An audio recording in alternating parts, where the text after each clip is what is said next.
Hello students, welcome to 10 class 98। हम लोग पढ़े हाई स्कूल प्राथमिक गणित भाग 1 वर्ग 9 के लिए। हम लोग पढ़े चैप्टर 7 रेखाएं एवं कोण।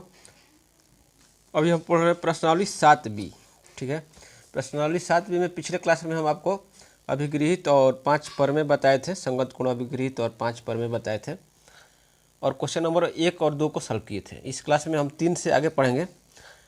तो चलिए तीसरा क्वेश्चन देखते हैं कि बगल के चित्र में, इस चित्र में एम जो है, एम जो लाइन है वो समानांतर है एन के। ठीक है, तो निम्नलिखित में कौन असत्य है, इसको हमको चूज करना है। ABCDE में कौन सा असत्य है, इसको चूज करना है चुनना है।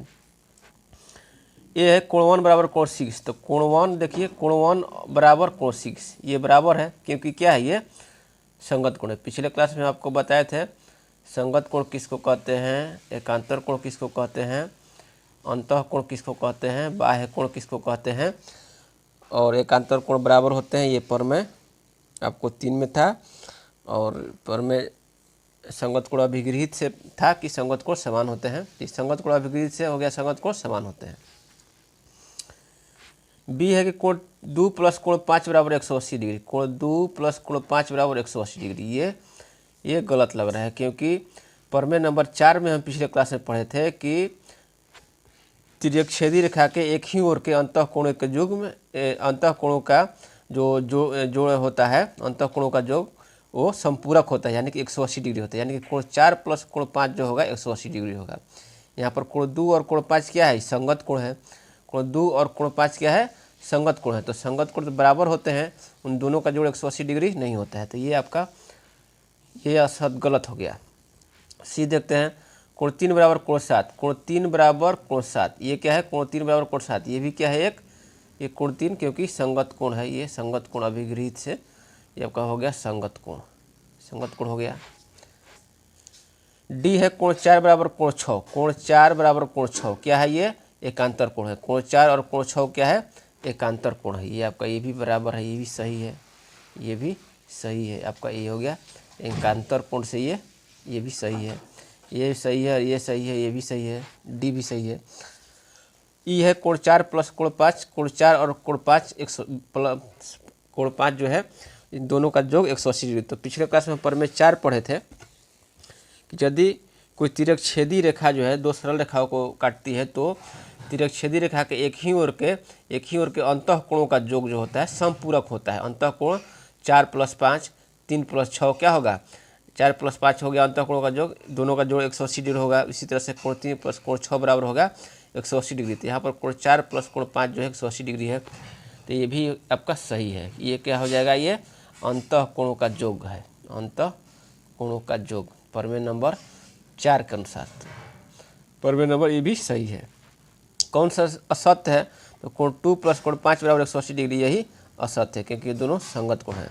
तो यही आपका आंसर हो जाएगा। तीसरा का हो जाएगा बी आंसर हो जाएगा। ठीक है, यही असत्य है। तीसरा क्वेश्चन समझ लिए। चौथा क्वेश्चन देखते हैं। चौथा क्वेश्चन है कि प्रदत्त कोणों की माप देखकर, जो कोण की माप देखकर बताएं कि नीचे की किन स्थितियों में ए बी जो समानांतर होगा सी डी के। ए बी जो रेखा है किस स्थिति में समांतर होगा और किस स्थिति में समांतर नहीं होगा।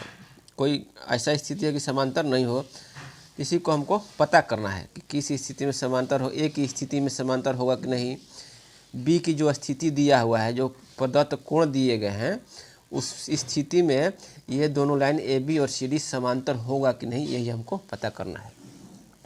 सी जो स्थिति दिया हुआ है ए बी और सी डी, सी का जो स्थिति है, जो कोण दिए हुए हैं उसमें ए बी और सी डी समांतर होगा। उसी तरह से हमको डी तक पता करना है। तो इसको ठीक ढंग से समझने के लिए हम आपको नोट पे उतार दिए हैं, यही चीज़ जो है टोटली उतार दिए हैं। ठीक है, तो चलिए इसको समझ लेते हैं नोट्स पे। ए है, देखिए ए है, ए बी सी डी चारों को हम उतार दिए हैं, इस पन्ने पर उतार दिए हैं। आपको हम समझा रहे हैं कि किस स्थिति में ये ए की स्थिति जो है उसमें दिया हुआ है कि ये 70 डिग्री है और ये भी 70 डिग्री है। तो ए बी और सी डी समांतर होगा कि नहीं, यदि समांतर होगा तो क्यों होगा, यही आपको पता करना है। तो यहाँ पर देखिए ये आपका 70 डिग्री है, इसका समूह कोण क्या हो जाएगा, ये भी 70 डिग्री हो जाएगा। ठीक है, ये भी 70 डिग्री हो गया, तो ये 70 डिग्री हो गया, 70 डिग्री हो गया। तो यहाँ पर देखिए ये 70 डिग्री और ये 70 डिग्री, क्या है, ये दोनों संगत कोण है। तो संगत कोण दोनों समान है, तो संगत कोण अभिगृहित से क्या हो जाएगा ये, कि यदि संगत कोण समान हो तो दोनों रेखाएं समांतर होगी। संगत कोण अभिगृहित के विलोम से, पिछले क्लास में हम आपको पढ़ाए थे संगत कोण अभिगृहित, तो संगत कोण अभिगृहित का विलोम, तो संगत कोण अभिगृहित के विलोम से ये क्या हो जाएगा, समांतर होगा। ए बी और सी डी, ए बी समानांतर सी डी हो जाएगा। किसके चलते, संगत कोण अभिगृहित के विलोम से, संगत कोण अभिगृहित के विलोम से, ठीक है।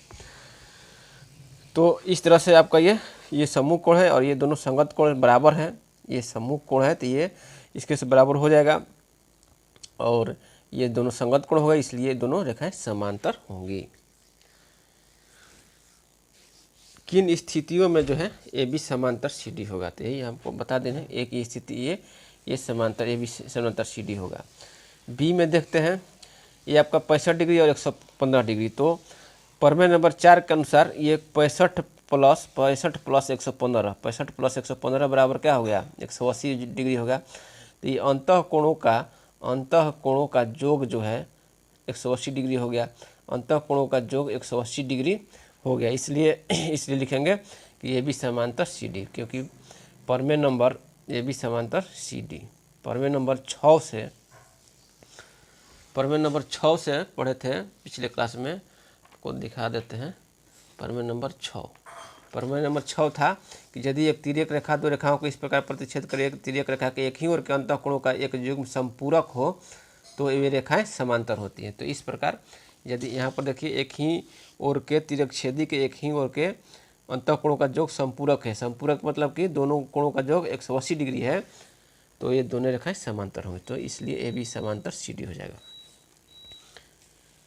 सी है, ये आपका हो गया कितना, 118, ये समूह कोण कितना हो गया, 118 डिग्री हो गया। अब ये दोनों का जोग देखते हैं, 118 प्लस 61 यदि 180 डिग्री हो जाएगा तो ये दोनों रेखाएं समांतर हो जाएंगी। तो 118 प्लस 8 1 9 हो गया, 6 1 7 हो गया, और 179 डिग्री हुआ है, ठीक है, 179 डिग्री हुआ, 180 डिग्री नहीं हुआ। तो इसलिए प्रमेय 6 के अनुसार यदि तिर्यक छेदी रेखा के एक ही ओर के अंतः कोणों का जो दोनों जो कोणों का जोग में संपूरक हो, यानी 180 डिग्री हो, तब जाके दोनों रेखाएं समांतर होती है। यहाँ पर दोनों कोणों का जोग जो है 180 डिग्री नहीं है, 179 डिग्री है, तो ये ए बी जो है सी डी के समांतर नहीं होगा, ए बी सी डी के समांतर नहीं होगा, ए बी सी डी के समांतर नहीं होगा, नहीं होगा। इसका दूसरा भी हो सकता है, 118 यहाँ पर है, तो यहाँ पर रैखिक जो अभिगृहित से कितना होगा, ये यहाँ पर 180 डिग्री होगा इसका, और इसका जोग जो है 180 डिग्री होगा, ये आपको हो जाएगा कितना, 62 डिग्री होगा। ये 62 डिग्री है, एकांतर कोण कितना, समांतर होने के लिए एकांतर कोण बराबर होना चाहिए, तो यहाँ पर 62 डिग्री, यहाँ पर 61 डिग्री है, तो ये बराबर नहीं है, तो इसलिए ए बी सी डी के समांतर नहीं होगा। समांतर नहीं होने का जो चिन्ह होता है, ए बी समांतर नहीं है सी डी का, देखते हैं, ए बी समांतर सी डी, यहाँ पर देखिए समांतर का तो चिन्ह है, रेखा ए बी जो है सी डी के समांतर है, और समांतर नहीं है इसका कोई चिन्ह होता है कि नहीं, इसका कोई चिन्ह नहीं है।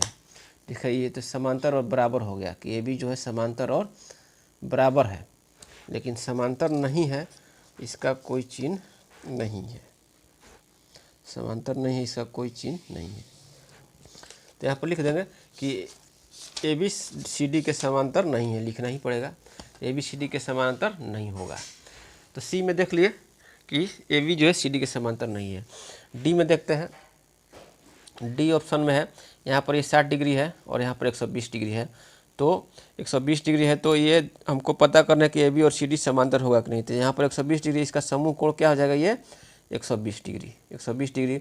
अब ये जो है दोनों अंतः कोणों का योग देखते हैं, यदि 180 डिग्री हो जाएगा तो ये ए बी और सी डी समांतर होगा।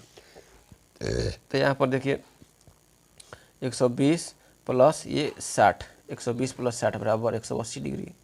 यहाँ पर लिखेंगे चूँकि दोनों अंतःकोणों का योग, एक कोण के दोनों अंतःकोणों का योग जो है, अंतःकोणों का योग 180 डिग्री है, 180 डिग्री है। तो प्रमेय 6 के अनुसार, प्रमेय जो 6 था, प्रमेय 6 के अनुसार, प्रमेय 6 के अनुसार ए बी समांतर होगा सी डी के, ए बी समांतर होगा सी डी के। तो इस तरह से क्या लिखेंगे, 4 में, क्वेश्चन नंबर 4 में किन स्थितियों में ए समांतर होगा, तो लिख देंगे आंसर, जो आंसर लिख देंगे, इसका आंसर लिखेंगे ए बी और डी, ए बी और डी में जो है स्थिति जो है वो ए बी समांतर होगा सी डी के। तो कहाँ थे, पढ़ रहे थे हम लोग, यहाँ पर 4 नंबर क्वेश्चन हो गया।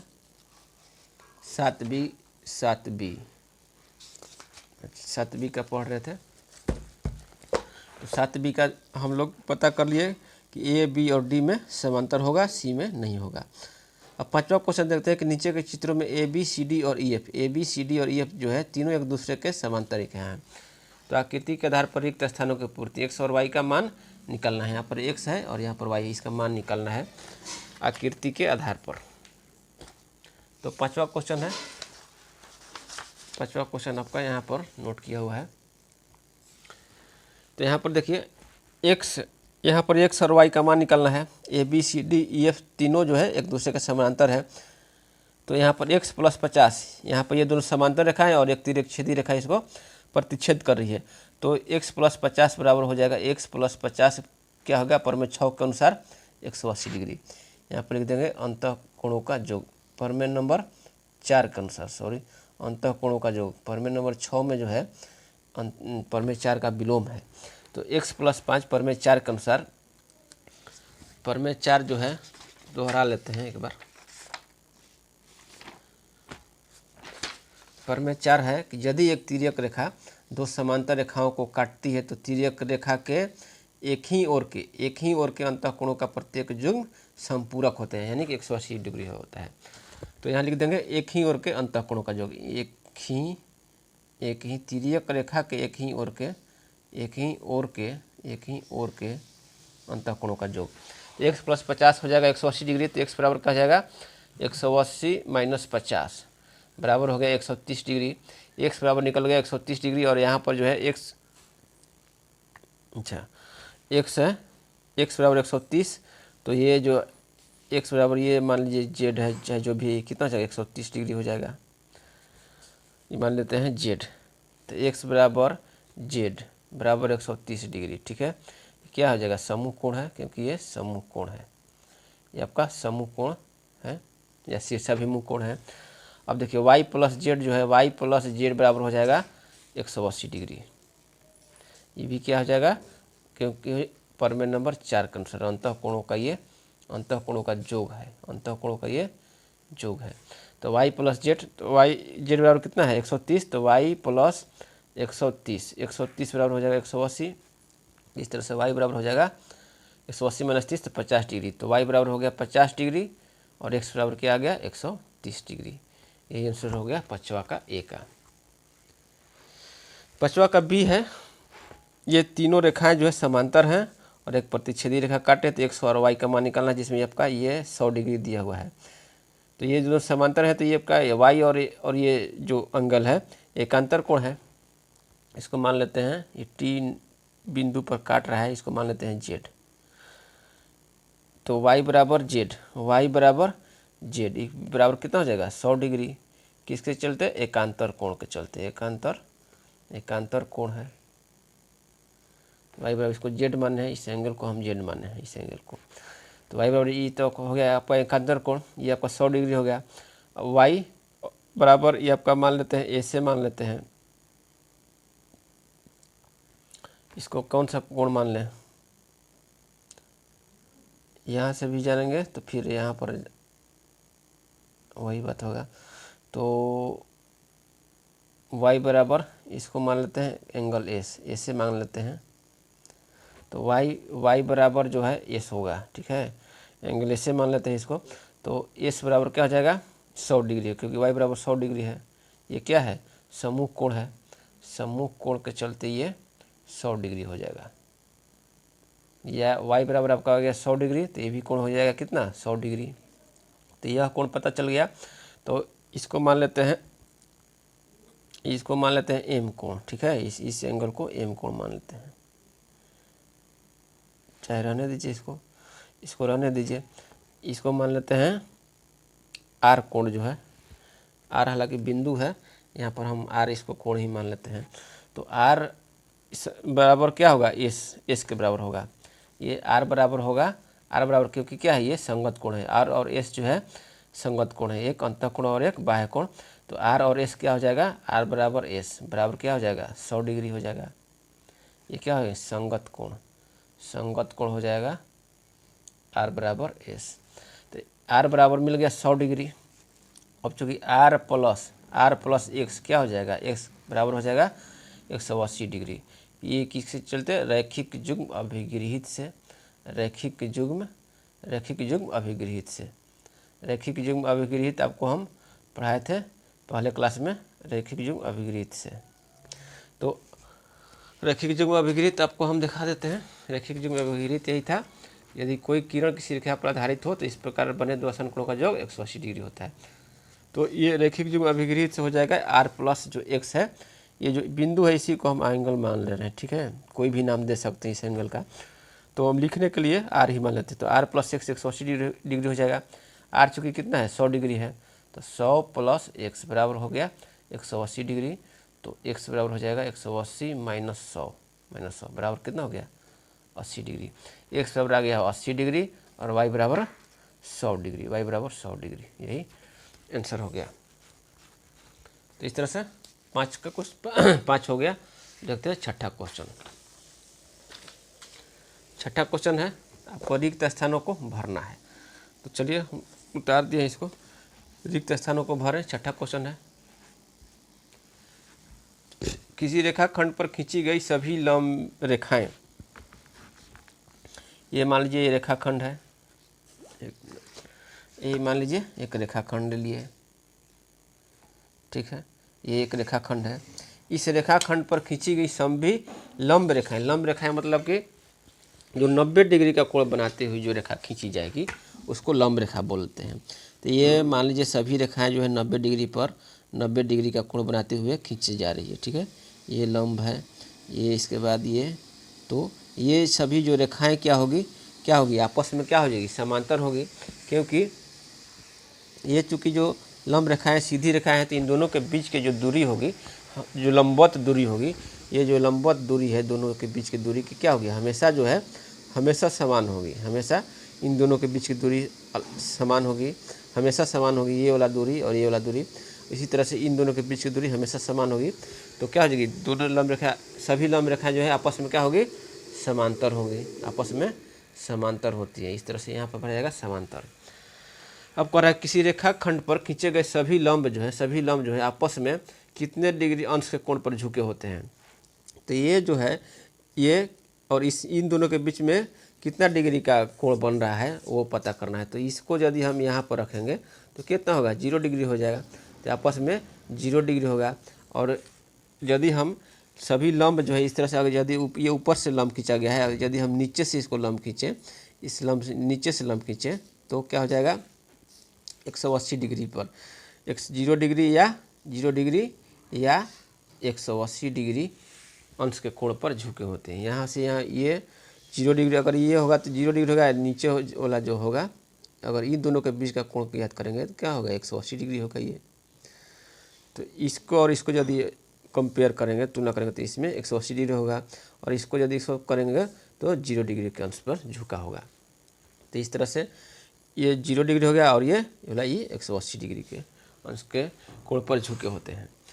तो बी हो गया। सी नंबर देखते हैं, यदि एल समानांतर है एम, एल समानांतर है एम, दो रेखाएं हैं एल और एम, ये आपका एल हो गया और ये आपका हो गया एम हो गया।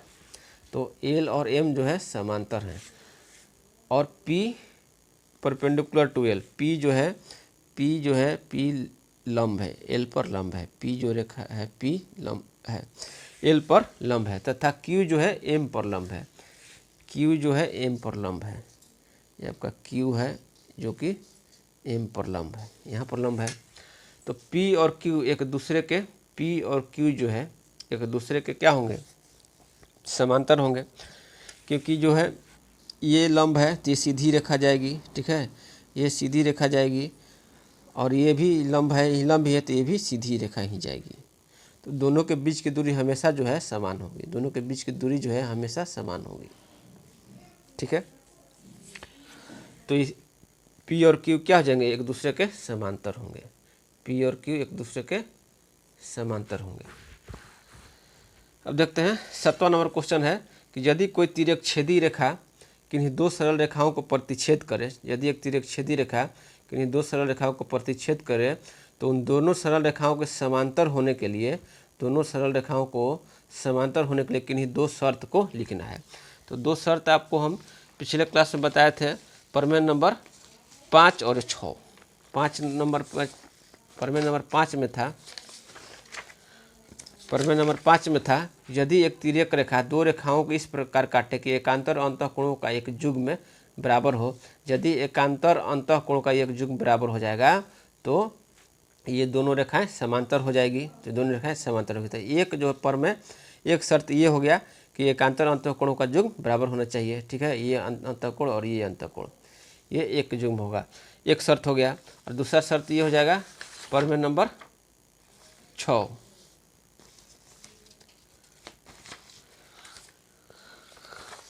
प्रमेय नंबर 6 ये यहाँ पर है। प्रमेय नंबर 6 ये है, यदि एक तिर्यक रेखा दो रेखाओं को इस प्रकार प्रतिच्छेद करे कि तिर्यक रेखा के एक ही ओर के अंतःकोणों का एक युग्म संपूरक हो, यानी कि दोनों कोणों का योग 180 डिग्री हो, तो दो रेखाएं समांतर होती हैं।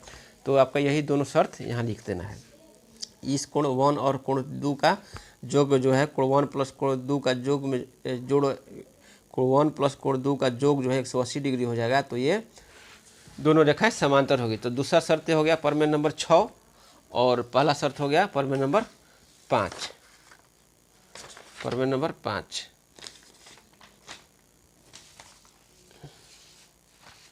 ये आपका हो गया प्रमेय नंबर 5। तो ये दोनों प्रमेय को लिख देंगे, प्रमेय नंबर 5 को लिख देंगे और प्रमेय नंबर 6 को लिख देंगे। तो यही दोनों शर्त यहाँ पर इसमें आंसर में लिखा जाएगा, यही दोनों शर्त हो जाएगा, पहला शर्त और दूसरा शर्त। तो इस तरह से आप लोग दोनों प्रमेय नंबर लिख लीजिएगा, प्रमेय नंबर 5 और प्रमेय नंबर 5, ये आपका ये हो गया प्रमेय नंबर 5 और ये हो गया प्रमेय नंबर 6। बस इसी दोनों को उतार देना है, ठीक है। तो इस क्लास में हम लोग 7 नंबर क्वेश्चन तक सॉल्व कर लिए। अब अगले क्लास में हम 8 से आगे पढ़ेंगे। तब तक के लिए धन्यवाद।